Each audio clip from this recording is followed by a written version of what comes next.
పత్రిక 13వ అధ్యాయం 15వ వచనంలో మనం గమనిస్తే రీతిగా కాబట్టి ఆయన ద్వారా మనము దేవునికి ఎల్లప్పుడూ స్తుతియాగం చేయడము అనగా ఆయన నామమును ఒప్పుకొనుచు జీవఫలము అర్పించడము. చాలండి.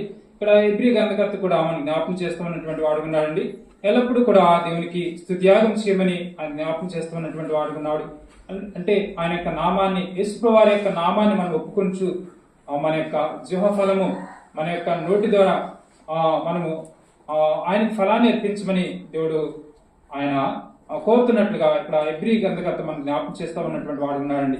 కాబట్టి అందు నిమిత్తమై నేను కూడా దేవుని యొక్క మందిరంలోకి తీసుకుని రామన్నట్లుగా దేవుని యొక్క వాక్యం జ్ఞాపకం చేయబడుతుందండి.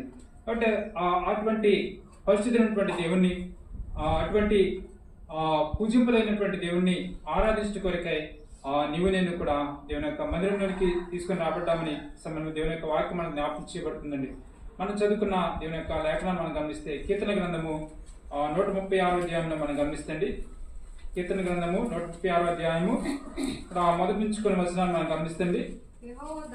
యెహోవా దయాళుడు, ఆయనకు కృతజ్ఞతలు చెల్లించుడి, ఆయన కృప నిరంతరముండును. దేవదేవునికి కృతజ్ఞతలు చెల్లించుడి, ఆయన కృప నిరంతరముండును.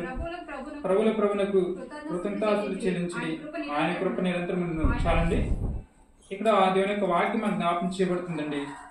దేవునికి మనము కృతజ్ఞతలు చెల్లించే వారు ఉండాలని కీర్తనకాడ జ్ఞాపకం చేస్తున్నటువంటి వాడు ఉన్నాడండి.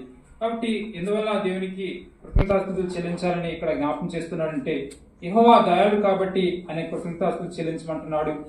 ఆయనకి దేవదేవుడిగా ఉన్నాడు కాబట్టి ఆయన కృతజ్ఞతలు చెల్లించమంటున్నాడు. ప్రభుగా ఉన్నటువంటి వాడు ఉన్నాడు కాబట్టి ఆయనకు కృతజ్ఞతలు చెల్లించమని కీర్తనకారుడు ఆయన జ్ఞాపకం చేస్తూ ఉన్నటువంటి వాడు ఉన్నాడండి. కాబట్టి ఈ రీతిగా దేవుని యొక్క మంచి దయాళుత్వాన్ని, దేవుని యొక్క మంచితనాన్ని, ఆయన యొక్క గొప్పతనాన్ని ఇక్కడ కీర్తనకారుడు జ్ఞాపకం చేసుకుని ఆయన దేవుణ్ణి హెచ్చిస్తున్నట్లుగా దేవుని యొక్క వాక్యం మనం జ్ఞాపకం చేయబడుతుందండి.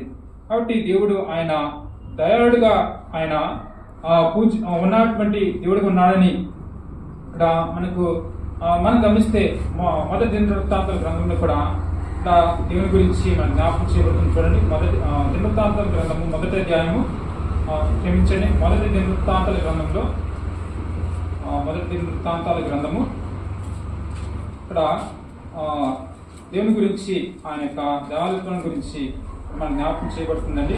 మొదటి దినవృత్తాంతాల గ్రంథము మనం గమనిస్తే ఇక్కడ కూడా దేవుని యొక్క ఆయన యొక్క దయాళుత్వాన్ని గురించి ఇక్కడ మనం జ్ఞాపకం చేయబడుతుందండి.